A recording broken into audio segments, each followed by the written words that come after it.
Shalom, selamat sore. Perkenalkan, saya salah satu mahasiswa di Universitas Sumba. Nama saya Joshua Robert Tamumbu, NIM 2119053, Prodi Teknik Informatika semester 3. Pada video kali ini, saya akan mempresentasikan hasil kerja saya tentang materi jenis jaringan komputer berdasarkan cakupan geografis, LAN, MAN, dan WAN, serta jenis-jenis topologi jaringan. Jenis-jenis jaringan yang pertama yaitu LAN atau Local Area Network. LAN merupakan suatu jaringan komputer yang digunakan untuk mencakup wilayah yang kecil saja dan sempit. Misalkan mencakup suatu wilayah gedung, kantor, sekolah, kampus, atau di dalam rumah saja. Di dalam jaringan WAN juga terdapat beberapa komputer yang terhubung, di mana satu unit komputer yang berperan sebagai server atau bank data. Gambarnya seperti ini. Seperti ini yang ya. Kelebihan dan kekurangan LAN itu sendiri. Yang pertama, kelebihan dari penggunaan jaringan LAN lebih irit dalam pengelolaan biaya operasional. Yang kedua, lebih irit dalam penggunaan kabel. Yang ketiga, LAN itu transfer datanya antar node dan komputer lebih cepat. Yang keempat, tidak memerlukan operator. Kelebihan dari LAN itu sendiri yaitu yang pertama, cakupan wilayah jaringan lebih sempit sehingga untuk komunikasi keluar jaringan menjadi lebih sulit, dan area cakupan transfer datanya juga tidak begitu luas. Jadi itu hanya untuk daerah-daerah yang sempit saja dan tidak begitu luas. Dua, ada MAN atau Metropolitan Area Network. Metropolitan Area Network adalah jaringan yang menghubungkan antar seluruh jaringan LAN dalam jangkauan wilayah yang lebih luas dari LAN atau yang sebelumnya pertama. Misalkan itu contoh MAN itu sendiri itu bisa antar kampus, antar sekolah, antar gedung, dan lain-lain. Jaringan ini juga mampu memberikan kecepatan yang sangat tinggi saat melakukan transfer data dalam suatu kota tertentu. Contohnya ini gambarnya seperti yang di bawah ini. Yang ini.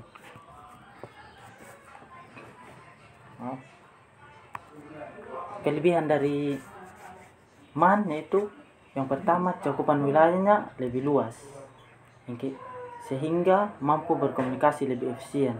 Yang kedua itu mempermudah dalam hal berbisnis. Yang ketiga, keamanan jaringannya lebih baik dari LAN yang sebelumnya. Kelebihan dari MAN itu sendiri yaitu lebih banyak menggunakan biaya operasional.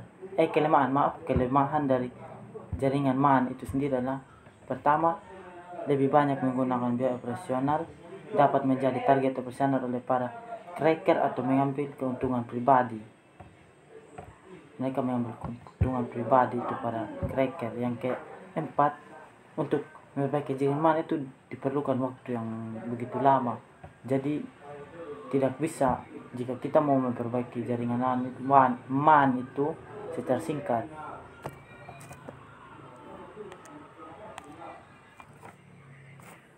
Jadi yang ketiga itu ada jaringan WAN atau Wide Area Network.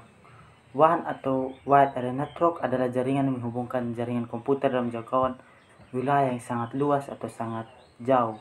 Misalkan itu wilayah antar benua, antar negara, antar telkom, bank, perusahaan yang berada di negara yang berbeda atau benua yang berbeda. WAN ini dapat menghubungkan beberapa wilayah, bahkan hingga mencapai wilayah negara lainnya. Jaringan ini membutuhkan suatu router untuk mencapai wilayah negara lain.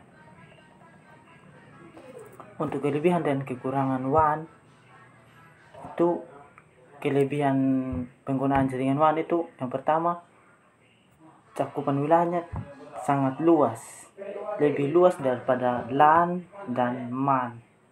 Yang kedua, menukar informasi menjadi lebih rahasia dan terarah karena memerlukan keamanan yang lebih tinggi. Berarti keamanan jaringan WAN itu melebihi keamanan jaringan yang ada pada LAN dan MAN. Berarti lebih ketat. Yang keempat, lebih mudah dalam mengembangkan serta mempermudah dalam bisnis. Kelebihan dari WAN juga, yang pertama, biaya operasionalnya dibutuhkan menjadi lebih banyak, lebih mahal, sangat rentan terhadap bahaya pencurian data-data penting.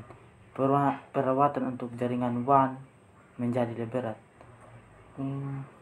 Berarti bahaya pencurian data-data penting itu akan terasa lebih berat dan rentan terhadap bahaya pencurian. Perawatannya juga menjadi lebih berat. Kita masuk di jenis-jenis topologi jaringan. Kata topologi itu sendiri berasal dari bahasa Yunani, yaitu topos dan logos, yang artinya ilmu tata letak. Jadi topologi jaringan adalah ilmu tata letak jaringan. Topologi dibagi menjadi dua, itu yang pertama topologi fisik dan topologi logika. Topologi fisik, struktur atau rangkaian dari suatu jaringan atau bagaimana sebuah jaringan didesain. Topologi logika yaitu topologi yang menggambarkan hubungan secara logika yang terjadi pada masing-masing komputer dalam jaringan. Yaitu hubungan secara logika yang terjadi pada masing-masing komputer dalam jaringan. Jenis-jenis topologi fisik terdiri dari 7 jenis, yaitu topologi bus, star, topologi ring, topologi extended star, topologi mesh, topologi hybrid, topologi hierarkikal. Yang pertama topologi bus. Topologi bus merupakan topologi yang banyak digunakan pada masa penggunaan kabel sepaksi menjemur. Topologi ini memiliki karakteristik sebagai berikut. Yang pertama, dia memiliki karakteristik merupakan satu kabel yang kedua ujungnya ditutup, di mana sepanjang kabel terdapat node-node. Dengar baik-baik, kedua ujungnya ditutup kabel. Yang kedua, umum digunakan karena sederhana dalam instalasi. Ketiga, sinyal melewati kabel dalam dua arah mengirim data bersamaan, mungkin terjadi kolision, tabrakan data. Contohnya kita bisa lihat pada gambar ini. Kita bisa lihat pada gambarnya ini, dia seperti ini.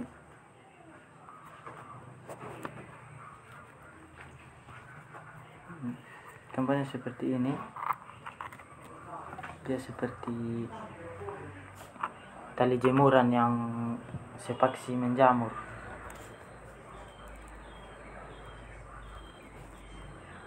Kelebihan dari topologi bus itu sendiri, harga pemasangan lebih murah bila dibandingkan dengan cara star, karena harga kabel yang digunakan lebih murah. Koaksial atau UTP hanya membutuhkan satu kabel saja. Berarti kabel UTP hanya dibutuhkan cuma satu aja. Cukup mudah apabila kita ingin memperluas jaringan pada topologi bus. Itu kelebihan yang kedua.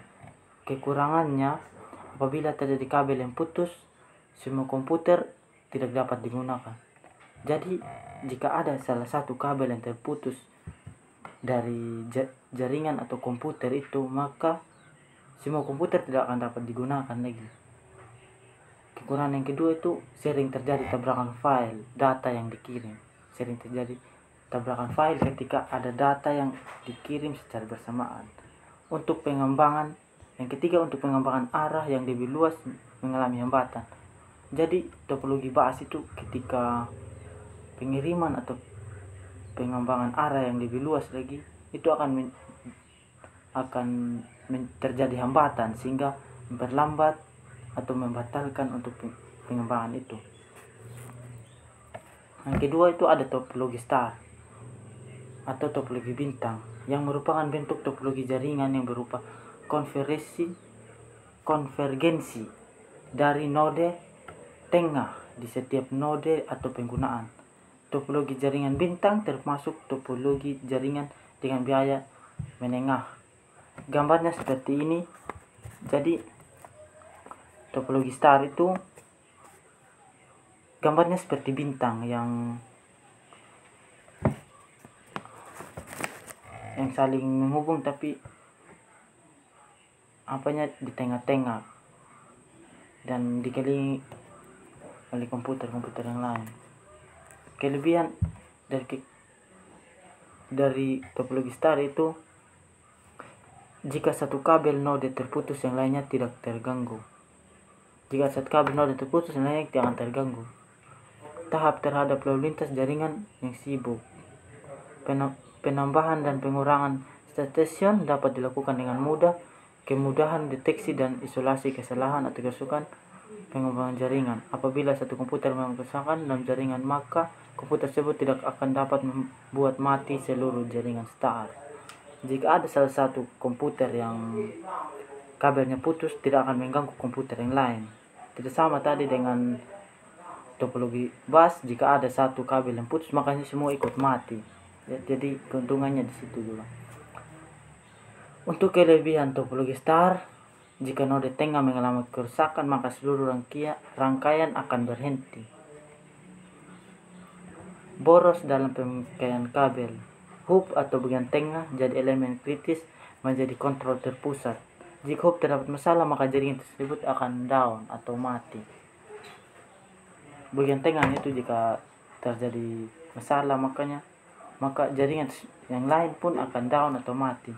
Jaringan tergantung pada terminal pusat. Berikut, biaya jaringan lebih mahal daripada bus atau ring. Contoh penggunaan topologi star itu biasa digunakan pada warnet, yang karena jika salah satu klien bermasalah tidak mengganggu klien yang lain. Selanjutnya, 3 ada topologi ring. Topologi ring atau topologi cincin atau topologi jaringan berbentuk rangkaian titik yang masing-masing terhubung ke dua titik lainnya. Sedemikian sehingga membentuk jalur melingkar, membentuk cincin. Karakteristik dari topologi ring atau cincin: yang pertama, lingkaran tertutup yang berisi node-node. Kedua, sederhana dalam layout. Yang ketiga, sinyal mengalir dalam satu arah sehingga dapat menghindarkan terjadinya kolision atau dua paket data bercampur, sehingga kemungkinan pergerakan data yang tepat dan sinkronisasi yang lebih sederhana. Gambarnya ini seperti cincin yang kabelnya itu dia melingkar. Tidak seperti topologi bintang tadi yang kabelnya itu masing-masing.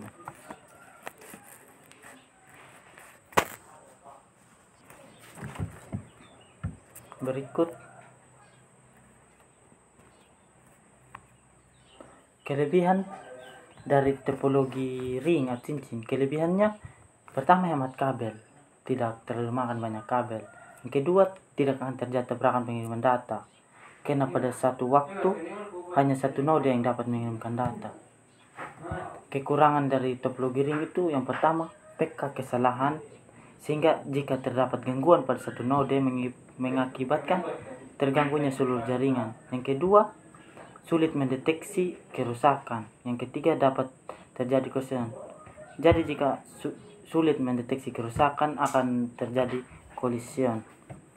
Yang keempat itu, menambah atau mengurangi komputer akan mengacaukan jaringan.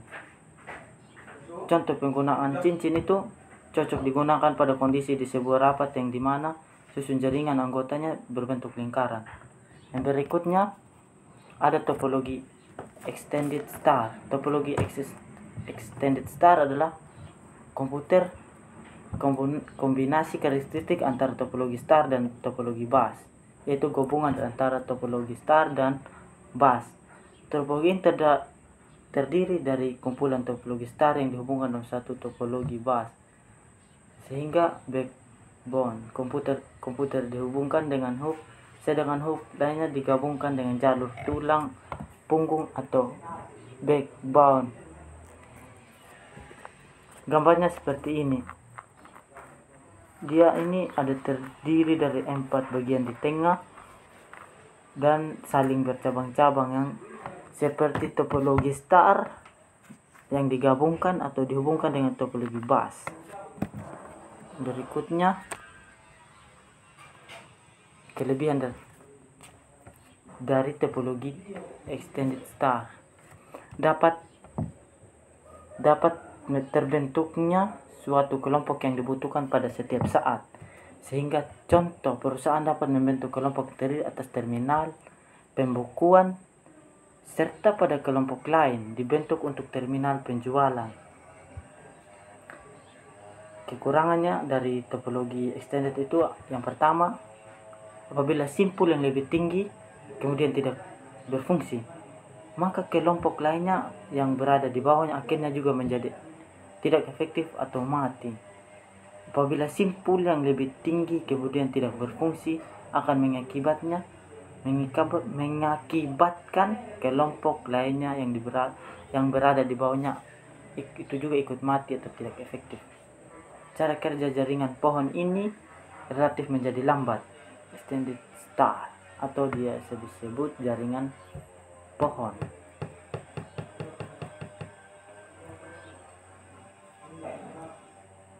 Menjadi lambat. Contoh dari topologi extended star.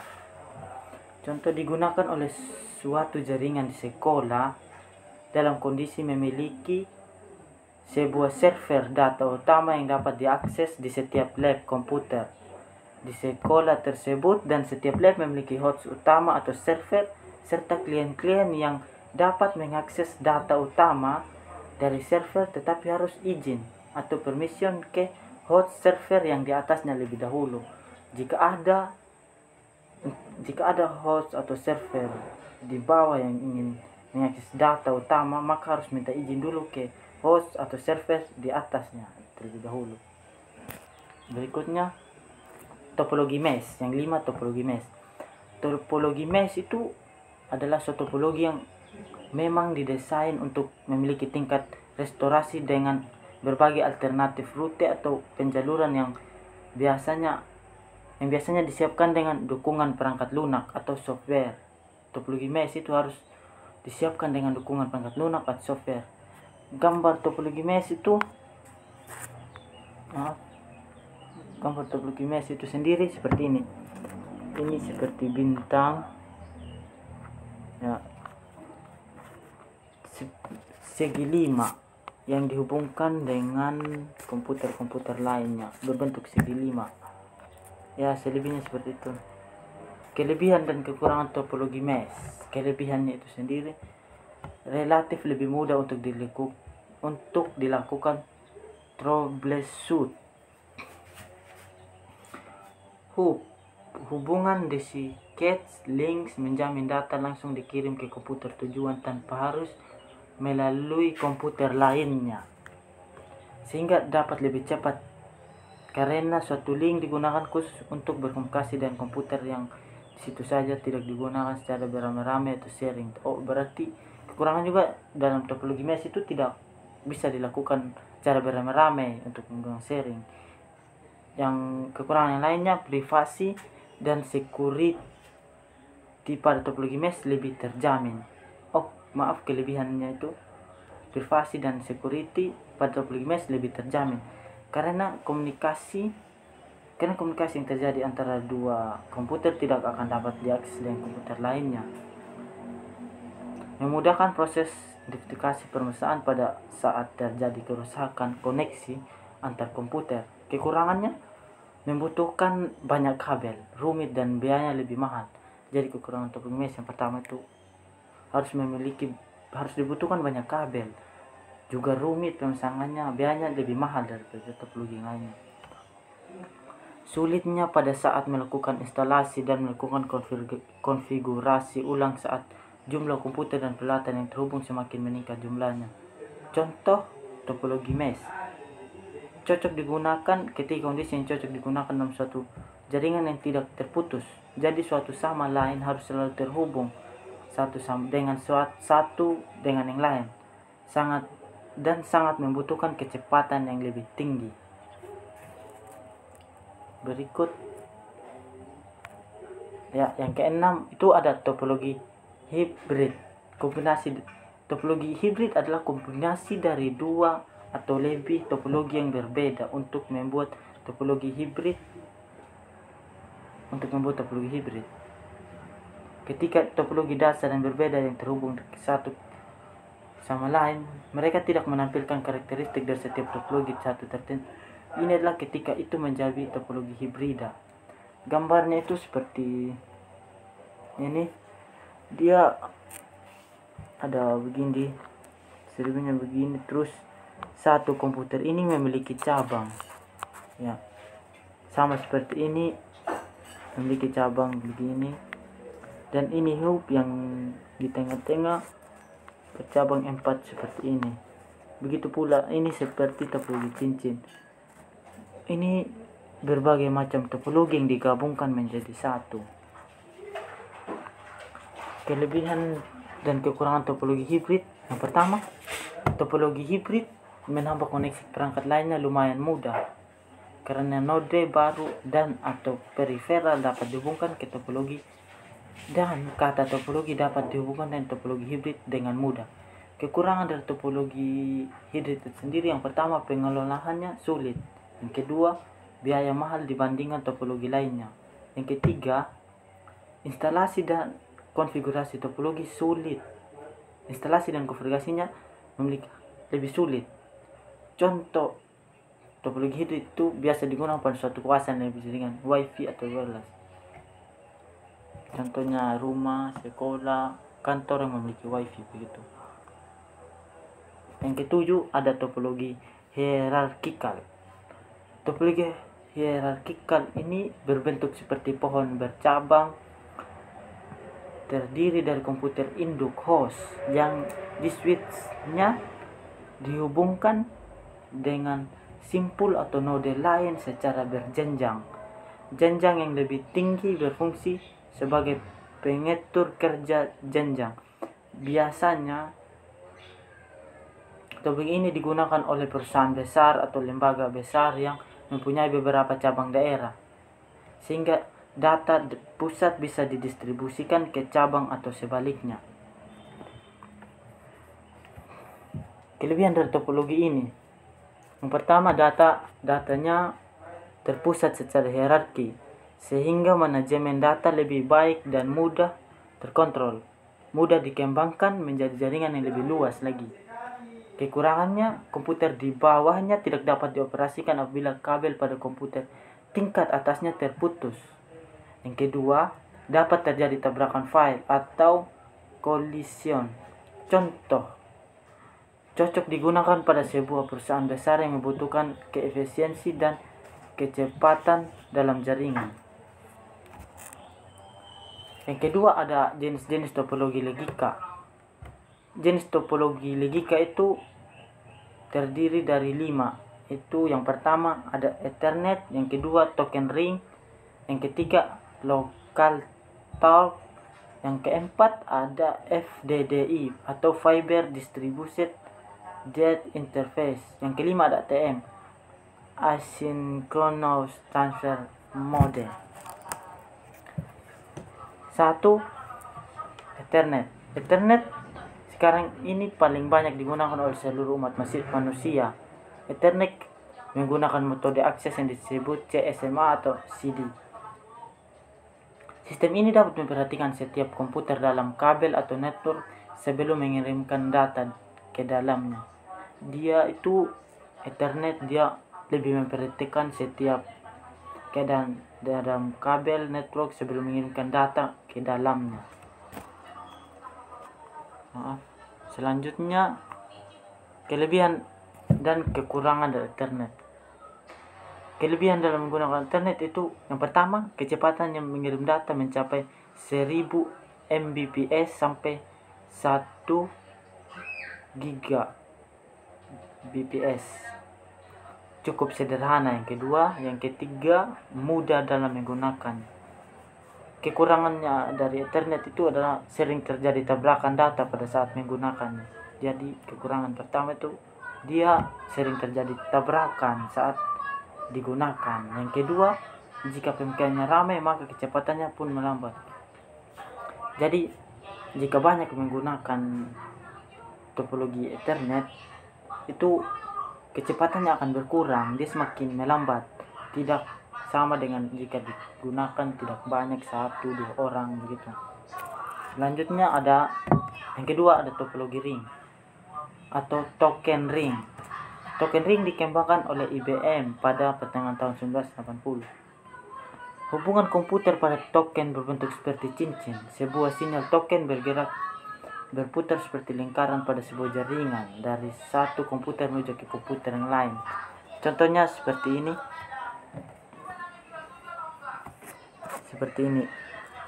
Dia akan saling mengelilingi ke komputer satu dan lainnya, seperti anak panah yang ada di sini. Maaf sebelumnya karena satu dan tidak gambarnya tidak bisa saya gambar baik. Maaf sebenarnya. Kelebihan dari token ring. Keuntungan dari token ring menggunakan token passing untuk menghindari tabrakan data. Kecepatannya sendiri bisa mencapai 16 Mbps.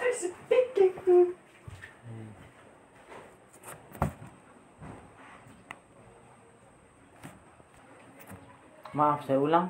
Keuntungan dari token ring itu menggunakan token passing untuk menghindari tabrakan data. Kecepatannya mencapai 16 Mbps menggunakan kabel fiber optik. Kelemahan dari token ring sendiri, jika terdapat gangguan di satu node maka seluruh jaringan akan terganggu. Yang kedua, biayanya juga mahal. Selanjutnya ada topologi local talk. 3. Local talk. Local talk merupakan jaringan yang dikembangkan pertama kali oleh perusahaan Apple komputer INC untuk komputer Macintosh. Gambarnya selebihnya seperti ini. Mohon maaf tidak terjelaskan. Kelebihan dari kemajuan local talk itu, pertama, kelebihannya keuntungan dari local talk, kecepatannya hanya 230 kbps menggunakan kabel TP khusus. Kerugian dari local talk adalah, pertama, lambat dalam mengakses. Kedua, sering terjadi tabrakan data. 4. FDDI atau biasa disebut Fiber Distributed Data Interface. Fiber atau FDDI adalah sebuah jaringan yang menghubungkan antara dua atau lebih jaringan, bahkan pada jarak yang lebih jauh. Kelebihannya sendiri, menggunakan dua buah topologi ring dalam proses transmisi menggunakan kabel fiber optik, memiliki kecepatan 1000 Mbps, dapat menghubungkan 500 terminal dengan jarak maksimum 2 km. Kerugian dari FDDI yaitu, yang pertama, cukup mahal, yang kedua, boros dalam menggunakan kabel. ATM. Yang kelima, ada topologi ATM atau Asynchronous Transfer Mode. ATM yaitu sebuah jaringan yang mentransmisikan pada kecepatan 155 Mbps atau lebih. ATM mentransmisikan data ke dalam satu paket, sedangkan yang lain mentransfer pada besar kecilnya paket. Selebihnya seperti itu. Kelebihan dari ATM sendiri, kecepatannya sampai 155 Mbps atau lebih, dapat didukung variasi media menggunakan kabel fiber optik, dapat dipakai oleh Internet Service Providers atau ISP. Kerugiannya sendiri dari ATM yaitu, yang pertama, boros dalam menggunakan kabel, yang kedua, mahal. Jadi penggunaan biaya pada ATM ini cukup mahal. Sekian dan terima kasih video saya kali ini. Semoga bisa manfaat bagi kawan-kawan semua. Jika ada yang kata-kata yang salah, saya mohon maaf. Saya Surahmet Umbu, izin pamit. Terima kasih.